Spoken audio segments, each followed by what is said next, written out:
नमस्कार, मी मृणाली पिळणकर. तुम्ही पाहत आहात LS मराठी. घेऊयात काही महत्त्वाच्या बातम्यांचा वेगवान आढावा. नांदेडमध्ये वैद्यकीय शिक्षण घेणाऱ्या तरुणीची वसतिगृहात आत्महत्या. राष्ट्रवादीचे प्रदेश चिटणीस जीवन घोगरे यांच्यावर गुन्हा दाखल. तरुणीला आत्महत्येस प्रवृत्त केल्याचा त्यांच्यावर आरोप. अंबरनाथमध्ये शिवाजीनगर पोलीस ठाण्याबाहेर शिंदेंची शिवसेना आणि भाजप कार्यकर्ते आमने-सामने. दोन्ही गटाकडून एकमेकांना शिवीगाळ. व्हिडिओ सोशल मीडियावर व्हायरल.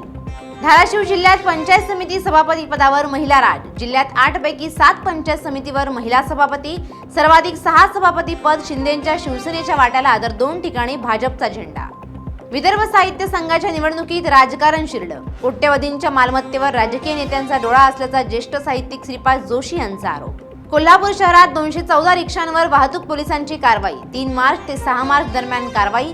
वाहन चालकांकडून जवळपास 1.5 लाखांवर आकारला दंड. छत्रपती संभाजीनगरच्या वैजापूर शहरात एका दुचाकीला अचानक आग. आगीत दुचाकीतील संपूर्ण साहित्य जळून खाक. मोठ्या प्रमाणात नुकसान झाल्याचा प्राथमिक अंदाज. अहिल्यानगर जिल्ह्यात 2 ते 3 महिन्यात 58हून अधिक बिबट्याला जेरबंद करण्यात वन विभागाला यश. बहुतांश बिबट्यांना त्यांच्या नैसर्गिक अधिवासात, तर काही बिबट्यांना विविध ठिकाणच्या वन विभागाच्या नर्सरीत सोडलं. भिवंडीत काल्हेर परिसरात मोबाईलवर बोलत रस्ता ओलांडणं ठरलं जीव घेणं. ट्रक खाली चिरडून 26 वर्षीय तरुणाचा मृत्यू. संपूर्ण घटना सीसीटीव्ही कॅमेऱ्यात कैद. पुणे अहिल्यानगर मार्गावरील पाण्याची पाईपलाईन टाकण्याचं काम धोकादायक पद्धतीने सुरू. कामगारांच्या सुरक्षिततेचा प्रश्न ऐरणीवर.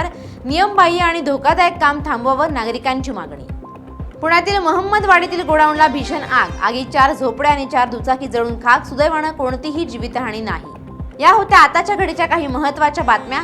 अशाच महत्त्वाच्या बातम्यांसाठी पाहत रहा LS मराठी.